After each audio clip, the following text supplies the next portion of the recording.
My name is Alexandra Anderson, and my special population are opioid-addicted newborns.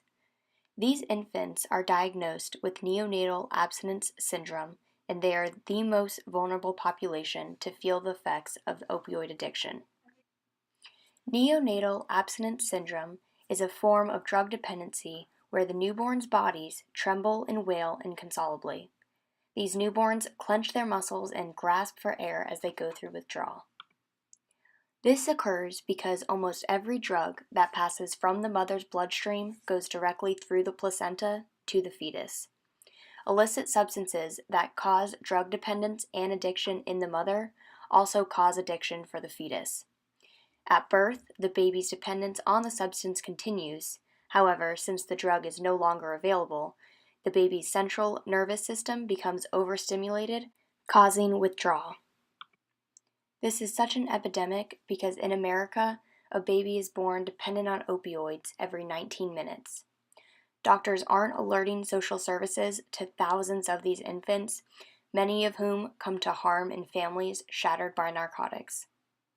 Just within the last decade, more than 130,000 other children in the United States were born predisposed to and hooked on drugs, a dependency inherited from a mother battling addiction. This special population is so vulnerable because they obviously have no choice in the matter. Unfortunately, they often come to more harm when they are sent home with these neglectful parents. Many children suffocate from unsafe sleeping situations, while others die after swallowing toxic doses of methadone, heroin, oxycodone, or other opioids. The costs associated with this tragedy are varied throughout the country and are greatly impacted by the doctors who report cases of neonatal abstinence syndrome. For instance, Congress offers federal funding for states that comply with the law, but the amount of money tied to the provisions is tiny. This year, it ranged from $83,000 for the District of Columbia, which does comply, to $2.8 million for California, which does not. One specific story of this tragedy is explained with the birth of Braden Cummings. He was born to a 20-year-old mother who was prescribed drugs to help her kick a heroin habit. Unfortunately, at just 6 weeks old, Braden had passed away. When the police arrived at the home of the incident, they found the mother high on methamphetamine, Xanax, and methadone, and recalls being fuzzy about what happened to her baby boy.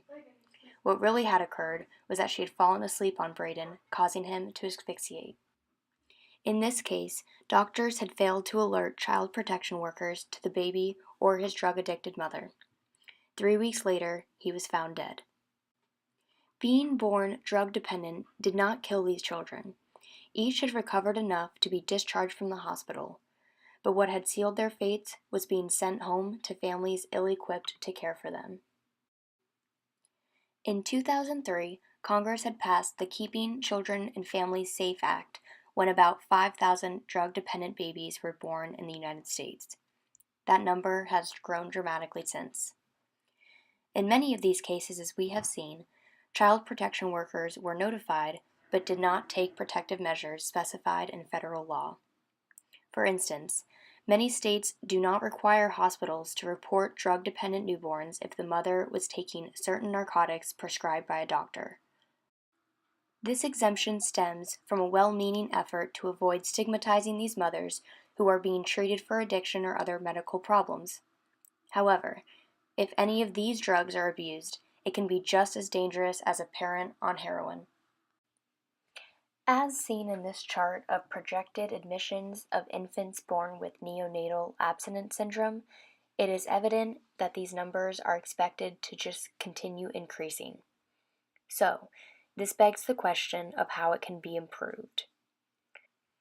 Aside from addressing the opioid epidemic and cutting down on this use as much as possible, we must also continue to educate those that are addicts and get them the help that they desperately need.